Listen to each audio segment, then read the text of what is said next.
There's a peculiar confidence human beings have about putting crowns on heads. We assume that anyone born near a throne must be capable of sitting on it, as though royal competence can be inherited like cheekbones.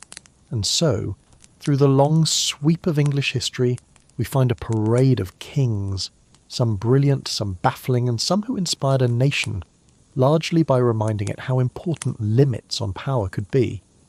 The pattern is unmistakable. Whenever the English crown glitters brightest, a faint mischievous shadow of absurdity lingers beneath it. Picture a line of monarchs stretching across centuries, each stepping forward as though history had requested an audition. Some arrive with poise and a steady hand, others stumble through decisions with the enthusiasm of a man choosing a horse that's already bolting. Yet all of them, from the steady to the spectacularly unprepared, reveal the same truth. Power magnifies everything.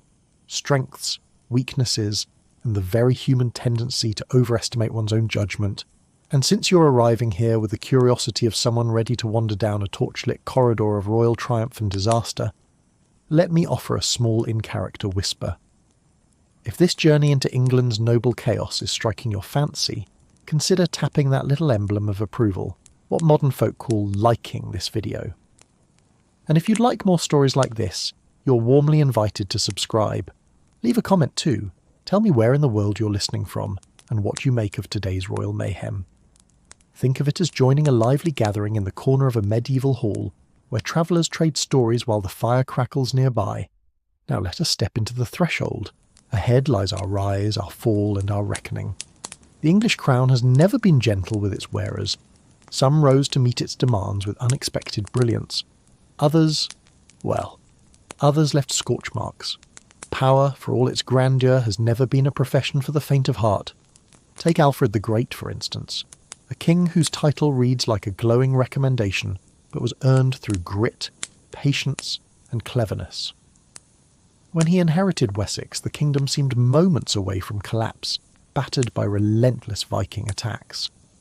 Many rulers might have responded with panic or desperate bluster. Alfred, quiet, thoughtful, and well aware of his kingdom's limits, chose strategy. He hid for a time, gathered strength, then returned with a plan that would shift the fate of the land. He built fortified towns, reorganised the military, and insisted that learning was as important as warfare. It's a rare sight. A king urging scholarship while sharpening the defences, and there, tucked into the legend, lies the humble story of Alfred burning a peasant woman's cakes, while thinking about troop movements. Even the greatest kings occasionally get lost in their thoughts. Even the saviours of kingdoms can scorch dinner.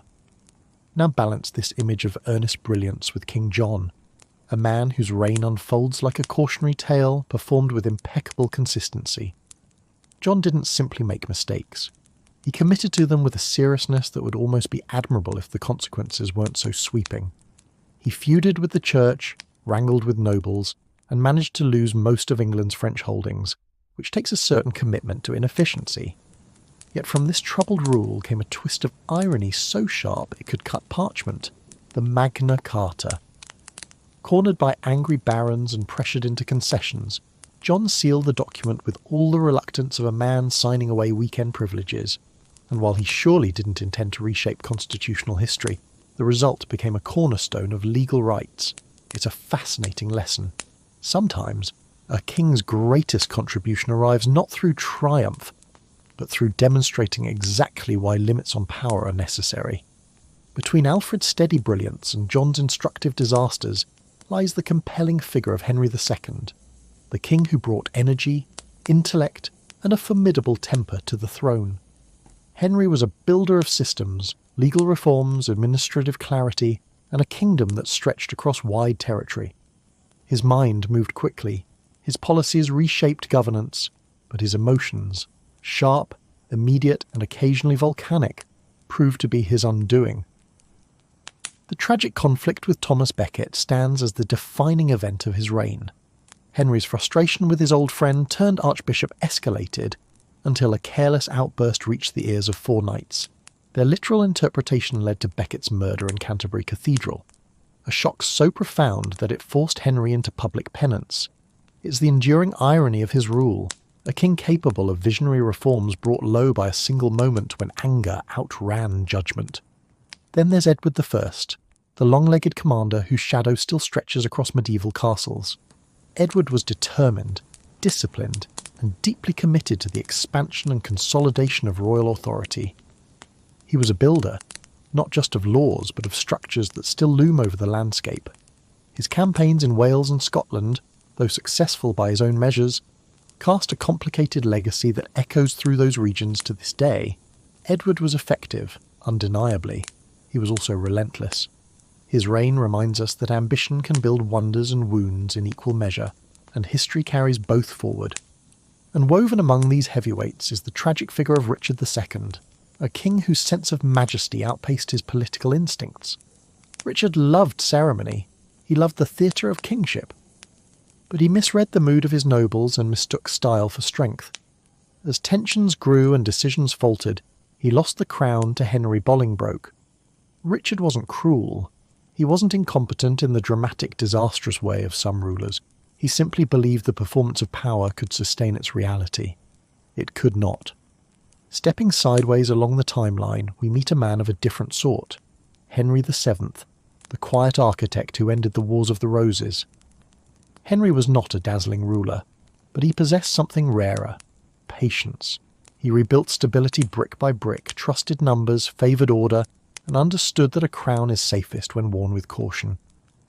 His legacy is sometimes overshadowed by louder monarchs who followed, but his steady hand created the conditions that allowed the Tudor age to flourish. And then, of course, comes Henry VIII, whose presence enters history like a drumbeat. Charismatic, imposing, intelligent, and catastrophic in equal measure. Early in his reign, Henry seemed promising, a Renaissance prince with vigour and ability. But over time, his impulses grew heavier than his reason. His break with Rome changed the spiritual direction of the realm forever. His marriages, arranged and rearranged, cut deep into the stability his father had worked so carefully to build. Henry VIII is a reminder that power without restraint is simply magnitude, not mastery. He left behind a legacy that shaped England profoundly, but also left future generations to navigate the aftermath of his appetites and ambitions. Across these rulers, the pattern is clear. Even the best kings carried shadows of doubt and contradiction. Even the worst left behind legacies that shaped institutions and ideas. The crown didn't create saints or villains. It revealed the depth of each ruler's humanity, revealed it, magnified it, and set it in motion across the map of English history. And so, we arrive at our reckoning. Power, for all its splendour, is never free. It demands clarity from some and exposes folly in others.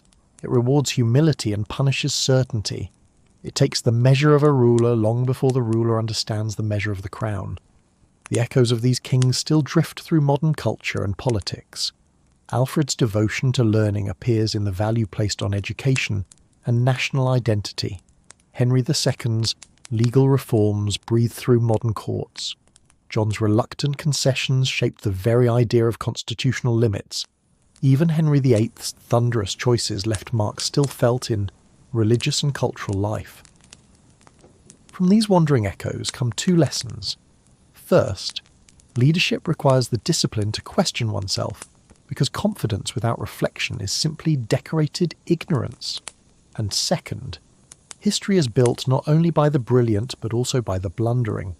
Mistakes can be turning points, and missteps can leave foundations stronger than the stones beneath a royal fortress.